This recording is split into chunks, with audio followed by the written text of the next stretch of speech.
trespassing signs that peeled away years ago and told everyone to move on. Most folks did. The young ones left for Charleston or Pittsburgh. The old ones stayed because their houses were paid off and their lungs were already half coal dust anyway.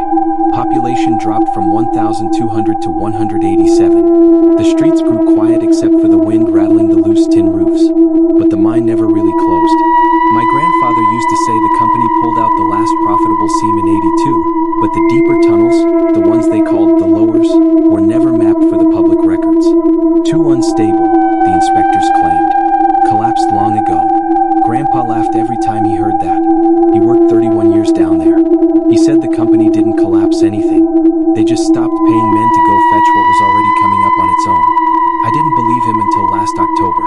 The sinkhole started small. A pothole here, a cracked foundation there. Then Mrs. Hargrove's back porch dropped 6 feet overnight. She called it an act of God. The county engineer called it old mine subsidence. They filled it with gravel and called it fixed.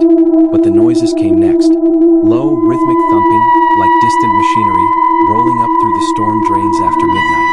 At first people blamed the fracking rigs 20 miles east. Then the thumping got words.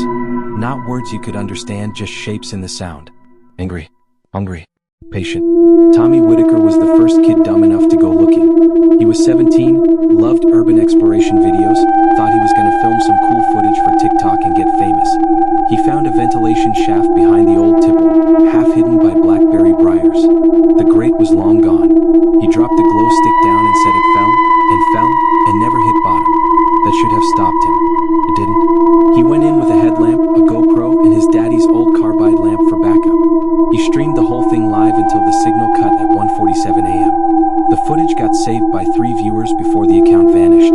They say he made it down 4 levels before the tunnel opened into something that shouldn't exist. A cathedral-sized chamber carved smooth, walls glittering with veins that looked like obsidian but pulsed like veins. In the center was a machine. Not a drill. Not a conveyor. Something older. Iron and brass and bone-colored stone, covered in symbols no one recognized. And it was running. The audio picked up Tommy whispering, "It's moving, it's still moving after all these years." Then the thumping stopped. In the video the camera jerked. Something passed between Tommy and the lens, tall, thin, wearing what might have been a miner's coveralls 100 years ago, but the face, God, the face was wrong. Too long. Eyes like fresh dug coal. It didn't attack. It just looked at him. Tommy screamed once. The camera hit the ground. Static. Then a voice, not Tommy's, very calm, very close to the mic. "Shift's not over, boy. We still got 1,200 feet to go." The stream cut. They found Tommy 3 days later wandering Route 52 in his underwear, covered in black dust that wouldn't wash off. He wouldn't talk, just stared at the ground like he was listening. Doctors said PTSD. The town said he was touched, but the sinkholes kept growing. Last week the elementary school gym floor buckled during basketball practice. A fissure opened, clean, straight like someone cut it with a torch. Down at the bottom, maybe 40 feet, flashlights caught metal tracks, freshly oiled, and footprints in the dust. Big ones, small ones, children's sizes. Nobody said it out loud yet, but we all know. The company never stopped digging. They just stopped using living men to do it. Every night now the thumping comes louder, closer to the surface. Sometimes you can hear picks striking stone in perfect rhythm, like a heartbeat that's been waiting a century to beat again. And sometimes, when the wind is right, you hear voices rising from the grates and the cracks in the pavement. They're calling roll.